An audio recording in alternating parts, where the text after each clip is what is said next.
Logtown, 22 years ago.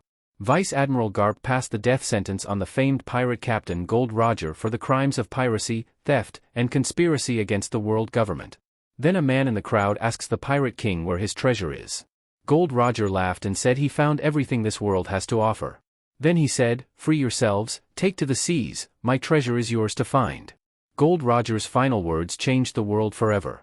A new age was born, the Great Pirate Era, setting off a race across the seas to find the Pirate King's hidden treasure, the One Piece. On the East Blue Sea, present day. Novice pirate Monkey D. Luffy is in trouble as his boat is about to sink. Luffy hides inside the barrel and is carried away by the waves. The next day, the barrel ends up in the middle of a war between two pirate ships. One of them belongs to Captain Alvida, who is wanted by the Navy and has a bounty of 5 million berries. She orders her crew to take everything but leave the crew because she wants to show them what true terror looks like. After the enemy is defeated, her crew picked up the barrel where Luffy is hiding. Despite hating the pirates, especially Captain Alvida, Kobe is forced to follow her orders, or he will be thrown overboard. That night, while working in the hold, he hears a noise and discovers that there is an intruder on the ship. When he sees him, Luffy introduces himself and claims to be a pirate. The young man said he did not look like a pirate because pirates are scum, thieves, and murderers. Luffy said not the pirate he knows, because 10 years ago in the Windmill Village, the young Luffy idolized the pirate Shanks and wants to join his crew. To prove himself ready, the boy intentionally cuts his face to leave a mark. Kobe doesn't get why he wants to be a pirate. He said it's the best thing there is, and you never know what's on the horizon. As soon as he gets a ship, he plans to sail to the Grand Line, which has become known as the Pirate Graveyard. In an attempt to escape before Captain Alvida and the crew wake up, Kobe helps him steal a lifeboat, but Luffy accidentally wakes up the entire crew. Believing Kobe has betrayed her, Alvida attacks him, but Luffy manages to prevent her from hitting the young man and eliminates the crew. During the battle, they discover that Luffy's body is made of rubber. His ability to stretch allows him to dodge all of Alvida's attacks, and with a single blow, he throws the woman off the ship. Then Luffy asks the young man to come with him. That same night on Sixus Island, pirate hunter Roronoa Zoro was visiting a shrine when suddenly an assassin, who represents an organization known as Baroque Works, invited him to join them. But the man refuses his offer. In an attempt to kill Zoro, the assassin is cut in half by the pirate hunter. In the morning, Kobe asks his new friend about the origin of his power, so Luffy continues to tell his story as a child when he is eager to join Shanks' crew, but he is too young at that time to join them. Disappointed, Luffy goes to rummage for the treasure the crew found on their last expeditions and finds a mysterious fruit. After eating it, the young man goes to the bar, where Shank discovers that he has gained power. This happened because, without knowing it, Luffy ate a devil fruit, which happened to be a gum fruit that turned his body into rubber. Then the young man asks Luffy where they are going, but he doesn't know how to navigate and doesn't even have a map. He asks Kobe what he wants to do with his life and discovers that the young man wants to be a naval officer. Excited, he decided to sail to the nearest marine base to get the map and for Kobe to enlist at the same time. Elsewhere in the East Blue, Nami is pretending to be in trouble and steals the boat of the two men who are trying to rob her.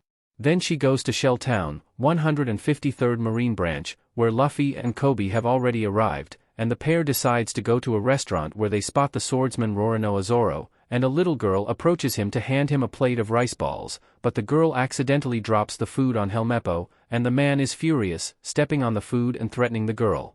Zoro tastes the rice ball and compliments Rika for the food, then he tells Helmeppo to eat the remaining rice ball and apologize to the girl. Upon hearing this, the young man draws his katana and attacks Zoro, who manages to knock him down without even drawing a sword. When they see Captain Morgan's son being attacked, the other officer attacks the swordsman, but the young man gets rid of them easily. During the battle, a young girl takes advantage of the situation and attacks a marine, then drags him to a hiding place so she can steal his uniform. After the chaos he caused in the restaurant, Zoro goes to meet Captain Morgan to collect the bounty for killing the fugitive. The man informs him that the penalty for assaulting a marine is 7 days strung up in the yard. Morgan offered Zoro to be a marine, but he refused and chose to be punished. When Helmeppo makes fun of him, Zoro says that when he is released, the young man will beg for his life. In the morning, Nami uses the uniform she stole and breaks into the Navy base, looking for the map of the Grand Line. Luffy intends to do the same and use a different passage, which leads him to the courtyard where Zoro is. Realizing he is the swordsman who fought the marine yesterday, the young man decides to untie him and invite him to join his crew. However, Zoro refuses the invitation and reveals that he is a pirate hunter, so Luffy decides to continue his mission. While searching the base, Nami is recognized by the man for whom she stole a uniform, and she fights the two Marines to avoid being arrested. After defeating them, she hides their bodies and hears Luffy falling into the room. The young man hears the whole conversation and knows Nami is also an intruder like him. So the two decide to help each other so they don't end up being captured and head to Morgan's office. When suddenly the captain appears, Nami says she is escorting the prisoner to the brig. This way they get rid of Morgan, and the girl even manages to steal the keys to his office. Meanwhile, Zoro goes to Helmeppo to retrieve his swords, but instead of eliminating him, he decides to cut the young man's hair.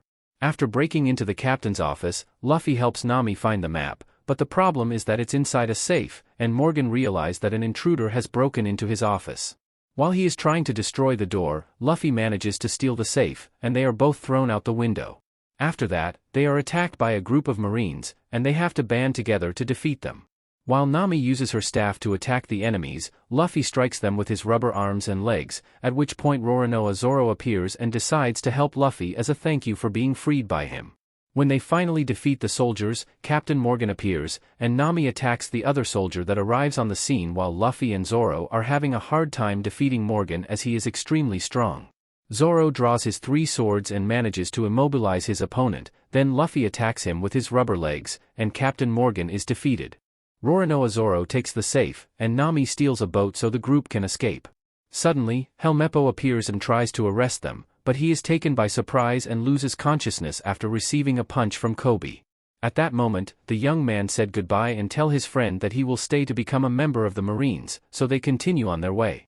Later, Vice Admiral Garp received a call that pirates were raiding their base in Shellstown, and the map to the Grand Line was stolen by a pirate in a straw hat. A man reports to Captain Buggy that the map to the Grand Line was stolen by a pirate. So Buggy intends to get the map, no matter the cost. Later that night, Nami is able to open the safe and get a hold of the map, and just when everything seems to be going well, they are attacked by a plume of red smoke, which causes the crew to lose consciousness. However, before Luffy passes out, he manages to swallow the map to keep it safe inside his own body. When they wake up, they are trapped inside a wooden box, and when it is opened, the group realizes that they are in a circus where the spectators are actually the people in town who are being held prisoners. Buggy appears and reveals that he had been planning to steal the Grand Line map for several months, only to find out that he was upstaged by Luffy and his crew. The clown separates Nami and Zoro.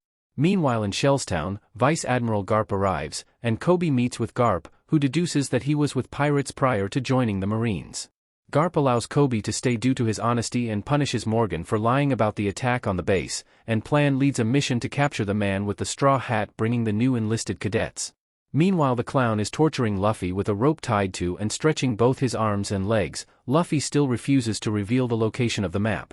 Noticing that his plan isn't working, Buggy threatens to hurt a boy from one of the audience. Seeing this, Luffy manages to free himself and attacks him. Then everyone discovers that Buggy has eaten a devil's fruit, which gives him the ability to split himself apart. Then he uses the red smoke to knock Luffy unconscious, and when he wakes up, he is already inside the tank, filling up with seawater. At those moments, some memories flash back to him, when he is captured by a pirate and while in the middle of the ocean, a sea monster appeared and knocked the boat off. The pirate is devoured, and when he is about to be eaten, Shanks pulls him out of the water and uses a mysterious power to drive away the sea creature at the cost of his left arm. Zoro and Nami were able to escape and rescue Luffy, then the clown split himself into many pieces and attacked them. The young man gets an idea, and the group locks parts of the body inside a box. Finally, Luffy throws what was left in the clown out of the tent. Then they freed the townsmen and continued their journey to the Grand Line. Then there is a flashback to the time Shanks gave him the hat and promised to become a great pirate, and then he thanks Nami for fixing his straw hat. In a few moments, Nami contacts someone about having the map in her possession. After a few hours at sea, Luffy makes a Jolly Roger and intends to hang it.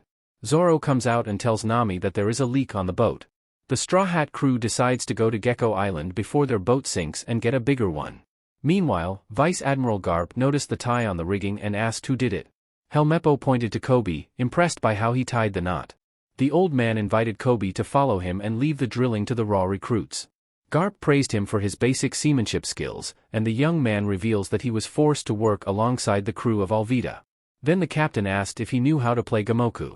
The crew arrived at Syrup Village, where Zoro found out that the clown had a 15 million berry bounty and regretted not bringing Buggy's head. Nami asked Luffy if he had already disposed of their boat properly so the Marines would not find them and informed them that they would not stay there for too long because the town is known for its shipbuilding. Meanwhile, Buggy was looking for his remaining body parts when suddenly a fishman pirate arrived and told him that Arlong wanted a word with him. He learns that the village he sacked belongs to Arlong, so the fishman decides to eliminate him, and in an attempt to save himself, he claims to know where the Grand Line map and offers to help him. In Syrup Village, Luffy finds a perfect ship and meets Usopp, who happens to be a friend of the owner of the whole shipyard. He took the Straw Hat crew to see Kaya, which happened to be his birthday. Butchie tried to stop the young man, but Kaya arrived and invited them to her birthday party. Later, Usopp sneaks into Kaya's room and gives her her birthday present, then tells another story. Kaya starts coughing, and she only gets better when she drinks the tea that Klahadore made. Hours later, Nami meets Mary, who is responsible for looking at Kaya's finances. The man tries to talk to the woman about the transfer of ownership of the shipyard, but he is interrupted by Klahadore. While they are eating dinner, Usopp mentions to Luffy the ship he wants to buy. The woman thought they were sailors, but Luffy reveals they are pirates and needed a ship to travel to the Grand Line. The woman starts coughing again, and the butler takes her to her room. Later, Mary talks to Klahadore about the intention of Ms. Kaya to transfer the shipbuilding business to him, as it strikes him as unusual, so the man leaves to talk to Kaya, but Klahadore eliminates him. Meanwhile, Helmeppo reports to Vice Admiral Garp that they found a pirate flag and ordered Kobe to gather a landing party and make for shore. Meanwhile, Usopp and Zoro go to the basement to get some wine and find the body of Mary. Klahadore appears and reveals himself as the pirate named Kuro. Then the swordsman is knocked out by Sham from behind, and Klahadore orders his two henchmen to throw them into the pit. Usopp was able to escape and warn the town, but no one believes him. After getting tossed down a well by Kuro's subordinates Sham and Butchie, Zoro wakes up and sees Mary's body. Then he remembers his childhood friend Kuina, and we will see why Zoro uses 3 swords. Shimatsuki Kuina and Roronoa Zoro used to be sparring partners and vowed that one of them would become the world's greatest swordsman, until one day Kuina died in an accident, so the young man get Kuina's sword and vowed to fulfill their promise to their sensei. Meanwhile, Usopp runs into newly enlisted cadet Kobe, and the young man brings Kobe and the Marines to the house for help, but Klahadore manages to dissuade them while also giving them an unconscious Luffy who had eaten poisoned soup meant for Kaya. With not enough proof that the butler is a pirate, the young man can't do anything, so Usopp takes action by himself and goes to Kaya's room, telling the lady of the house that she is in danger and that Klahadore is trying to eliminate her. The lady did not believe Usopp at first, but as soon as the man made his move by locking down the mansion, Nami arrived and tells Kaya what she heard in the kitchen that Klahadore was poisoning her food and tea. She is able to persuade the lady, and the 3 of them used the secret passage to go to Kaya's parents' bedroom, where there was another crank to open the shutters, but the lady coughed again, and the pirate heard her and started piercing the wall with his blade. Meanwhile, Zoro escapes the pit and runs into the marine that's holding Luffy captive. After rescuing the young man, the two head back to the house, with Zoro battling Sham and Butchie and Luffy arriving just in time to rescue Kaya and Nami from being eliminated by Kuro. The young man was able to hold both hands of the butler and defeat him with a headbutt, throwing the bandits out the window. Then Nami tells them that the Marines already know where they are and need to leave immediately, so the lady of the house gives them a ship, and Luffy named the ship the Going Merry in memory of Kaya's oldest companion. Then he invited Usopp to join their crew, which he accepted. The group sails away from Syrup Village, and despite Kobe's failure to capture Luffy, Garp tells him that he managed to draw them out. As the Straw Hats crew continue their adventure, Garp begins attacking their ship, and Luffy reveals that Garp is his grandfather. Garp gives a final warning to the Straw Hat pirate vessel to lower their sails and submit to his authority, but as stubborn as a kid, he shouts the word never, so his grandfather throws a cannonball, but Luffy manages to deter the Marines by bouncing one of their cannonballs back at their mast, and the Straw Hats escape through a fog. As the crew questions Luffy's family connection to Garp, Luffy smells food and guides them through the fog. Soon they end up at a floating restaurant called Barati Ye and meet chef and waiter Sanji, who has a strong love for cooking and an eye for Nami. Kobe suggested to Garp that he ask for help from other Marines who are nearby, but the old man had other ideas. Then the Vice Admiral called one of the 7 warlords of the sea, named Dracul Mihawk, who is at the moment killing some time destroying the fleet of Don Krieg, who has a bounty of 17 million berries. After eliminating the man, Garp instructed him to go to the East Blue Sambas region and bring Luffy alive by any means. Sanji handed over the bill to Luffy, and the young man wrote his name. Minutes later, Zeph showed up and informed him that they don't offer credit and Luffy is incapable of paying the bill, so the owner Zeph puts him to work as a dishwasher to pay off his meals. Later that night, Nami talked to the bartender and asked who he would talk to if she wanted to get to Konomi Island. A man beside him said that he was the one, but it would cost him, and he told the woman that he would be at Slip 22 and be ready at dawn. Meanwhile, Luffy and Sanji have a chat, and the young man learns that Sanji wants to find the place where you can find different kinds of ingredients that have never been tasted. It's a cooking paradise for the man, and he intends to find it. Suddenly, a man walks in the kitchen and asks for help and says he is hungry, so Sanji cooks for him. The young man sees how good a cook he is and offers to join his crew and find the One Piece. The man overhears what he says, and they learn that he is a part of a mighty armada looking for One Piece. They lost 50 ships and 5,000 men, and that he's the only survivor. He advised Luffy to forget about it because the Grand Line is treacherous. Outside, Usopp met Mihawk and introduced the man to the crew, but Zoro recognized him and challenged the warlords of the sea to a duel to the death in the morning. Usopp rushes in a hurry to inform Luffy. The group has a meeting, and the woman asks Luffy to help her convince Zoro to call it off. But the young man said he couldn't get in the way of somebody's dream. Later, Nami packs his things and takes the map with her. After dawn, Nami was about to leave, but she came back to the crew just in time before the duel starts. Mihawk is waiting in front of the restaurant and is surprised that the Marine requires his expertise to arrest the boy. He also notices his straw hat. The swordsman is eager to start the duel, so Mihawk pulls a small knife tied to his neck. Zoro said he was here for a sword fight, but the warlord said he didn't hunt rabbits with a cannon. Roronoa attacks first, but he is stopped by Mihawk using a very small knife. The man continues his attack, but Zoro is blown away on one strike by the warlord. Then Mihawk stabs him in the chest. Seeing how brave the man is, he uses his sword, Yoru, to finish him off. Zoro uses his special technique using the 3 swords, but is still no match for him. Knowing he is already defeated, he faces the warlord and says the wounds on the back are the swordman's greatest shame, so Mihawk strikes him down but decides not to kill the man and leaves Luffy alone when he sees their determination. Zoro falls unconscious after the fight. The group carries the man on their ship and lays him on the table. Then Luffy asked for help from Sanji and Zeph. The old man uses a seaman's trick that uses a fish skin to help staunch the wounds and heal the flesh a lot faster. Usopp asks if Zoro will be okay, but Zeph tells them that he lost a lot of blood and the chance of survival is less. Later, while Mihawk is in the Vice Admiral Garp office, the old man learns that the warlord let the boy go. So the admiral asks why, and Mihawk says he wants to see what becomes of that young man when he enters the Grand Line, and perhaps his grandson will be the one to find the One Piece after all. Meanwhile, Sanji tells the young man that being a captain is the toughest job in the world because Zeph once told him that making decisions is what separates a captain from the rest of the crew, and the old man is the best pirate captain that ever sailed the seas. Luffy was then excited to know how the two of them met and asked Sanji if he was one of Zeph's crew. So he tells his story 9 years ago, when the dreaded Cook pirate raided the passenger ship Orbit. When the pirate is about to eliminate him, the kid says that he will not die there, not until he finds the All Blue. Then a big wave hit the ship, and Captain Zeph saves him. They are both stranded on a rock in the middle of the ocean. Zeph gives him a sack of food and tells him to go to the other side, keep an eye out, and don't bother him unless there's a ship. Days have passed and no ships have passed by, then 30 days have passed and his bread already has mold, but he still eats it just to survive. On the 70th day, when there was no more food left, the kid decided to go to the other side and get food from Zeph. As he looked inside the sack, he saw that there was no food but only treasure. As he comes close to the man, asking why he's still alive, the boy learns that Zeph eats his own leg to survive. So he asked why he gave all the food to him, and the man said he had been searching for All Blue all his life, and since they share the same dream, maybe the boy can find it for the both of them, so the young boy must live. Sanji then said that they were there for 85 days and the old man could have let him die. Instead, Zeph acted like a captain and made a tough call. Later, Arlong arrived with his henchmen in the Baratier in search for Luffy. Nami immediately tells Luffy that they need to leave because the fishman is looking for him and the map, and they will destroy the place if Zeph does not turn over Luffy. The young man tells Sanji that he will face Arlong and says he can't let innocent people get hurt because of him. Then he told Nami to stay on the ship and protect the map, so they went to the restaurant and confronted Arlong.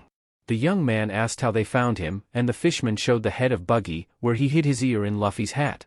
The young man is beaten and then weakened when the fishman splashes seawater at him, and when Luffy is about to be eliminated, Nami stops Arlong and says she has the map, so the fishman drops Luffy in the ocean, then Sanji saved him. Later, Zoro wakes up, and Luffy tells him that Nami left, so the young man decides to go after Nami and bring her back. The next day, Sanji joins the Straw Hat crew, and they leave to find Nami. Moments later, Usopp asks Luffy how they are going to find her, and then the young man shows them Buggy and makes a deal to find Arlong. A few days later, the group finally reach the Konomi Islands. Nami is playing cards when suddenly Arlong's henchman stops the game and tells the woman that Arlong wants a word with her. Nami walks inside the temple and remembers the time when she was a kid. Her mother discovered that she stole a book, so her mother slapped her, then she ran out. The woman found her underneath a tree. Her mother told her how she found her and his sister. The woman's unit had been dispatched to the Oikot Kingdom to engage a band of pirates, but she got separated. Wounded and starting to lose hope, the woman found them and said to herself that she must live to take care of both of the children because it's the right thing to do. So her mother tells the young Nami that she knows the child will also do the right thing, so the young Nami returns the map book and promises not to steal again. Then Mr. Genzo said he was not a bad kid, he just did a bad thing. Then suddenly, Arlong and his pirates attacked their village, so they ran to their house, and their mother hid them under the floor. The fishman tells the woman that tribute is 100,000 berries per adult, so she gives the money, but the pirate notices 3 plates. The woman admits that she has 2 daughters, and Arlong said she has to pay 50,000 per child. With not enough money, their mother willingly traded her life for them. Arlong arrives and says thank you to the woman for drawing every marine base and pirate stronghold map. Nami then reminds him of their deal from a long time ago, where she would buy the freedom of their village. Then the woman handed over the Grand Line map to Arlong, and before the fishman left, he ordered Nami to collect the tribute in her hometown. Meanwhile, Vice Admiral Garp arrives in Baradier and asks the chef for any information about Luffy, but Zeph denies any information and offers the admiral a free meal instead. Luffy's group walks into Cocoa Village town and sees a man collecting a tribute. Then they see Nami appear, and a woman with blue hair gets mad and leaves. Then she gets the tribute from Mr. Genzo. After that, Nami saw Luffy and the rest of the crew and told them to leave, and she never wants to see them again. But the young man doesn't want to give up and asks Mr. Genzo where to find the girl with blue hair, and the man tells them to go to the house down the road at the end of the Tangerine Grove. When they got there, the woman greeted them with a shotgun and asked them to leave, so the young man said they were friends with Nami, and Sanji, using his charm, offered Najiko a meal in exchange for her valuable time and information. Meanwhile, Zeph served the admiral steak and wine, and then he told Garp that it was time for the new generation. Nami returns to Arlong camp and tells the fishmen that they need to talk about Cocoa Village and their deal, but they are interrupted when the marine named Captain Nezumi arrives. Meanwhile, Najiko likes the food that Sanji cooks, and later they find out that Nami is working for the pirate that killed their mother. Nezumi negotiates the new terms of agreement with the fishmen, but Arlong gets mad when the man mentions something about his intelligence, and after seeing the fishmen get mad, he agrees to their previous arrangement and leaves. Then Nami said to Arlong that she already had the money, so the fishmen told him to bring the money by sunrise, and their deal was closed.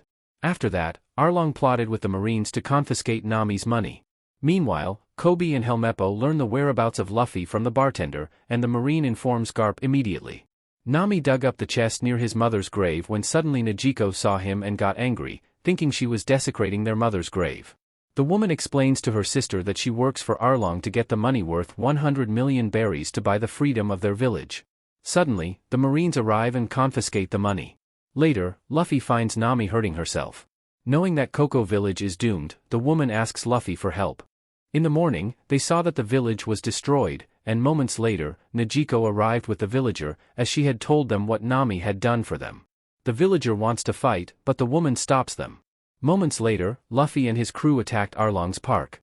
And as the battle rages, the young man and Nami go to the tower, and after the woman gets the map, Arlong appears. Outside, Zoro and Sanji defeated the fishmen, and they let Buggy return to his body. Meanwhile, Usopp single-handedly eliminated Chu using his slingshot. Moments later, Karubi arrived, but he was defeated by Sanji after saying bad things to Nami. While Luffy is having a hard time with Arlong, and when the battle seems to falter, Luffy realizes that the tower contains much of Nami's work, which is vital to Arlong, so the young man brings the whole tower down on the fishman, defeating him. Later, the Straw Hats crew celebrates their victory with the villagers, just as Garp and the Marines arrive. The old man plans to bring the Straw Hats in, but Luffy refuses to yield. So he fights his grandfather, but Garp dominates the battle. Despite this, Luffy refuses to give up on his dream, and Garp finally relents, ordering his Marines to hunt down the rest of Arlong's crew. Then the old man told Luffy that he was stubborn, just like him. The next day, Koby comes to see Luffy and shows him his wanted poster, which Nezumi put out for the amount of 30 million berries. The young cadet then says goodbye to his friend. Then Luffy brags to his crew about his wanted poster. Next, we will see past acquaintances of Luffy and his crew, starting with Makino, the bartender in Luffy's hometown. Then Kaya sees Usopp in the wanted poster. Next is Chef Zeph, who puts the poster on their board. Then Buggy and Alvida, who vowed to eliminate him, even his grandfather, Vice Admiral Garp, who says a hell of a first bounty. Then the Admiral informs Koby and Helmeppo that he will personally train them to be better soldiers. While Mihawk hands over the poster to Shank, and the man is surprised to see that Luffy is now a pirate and tells his men to bring out the reserve booze and even invites Mihawk to join them to celebrate. Meanwhile, Luffy and the crew surprise Nami by planting a tangerine on their ship, and they also surprise Luffy by hanging his own Jolly Roger, and the Straw Hat crew continues their journey to the Grand Line. Thank you for watching movie quotes and recaps. And for more videos, please hit that subscribe button and hit the notification bell.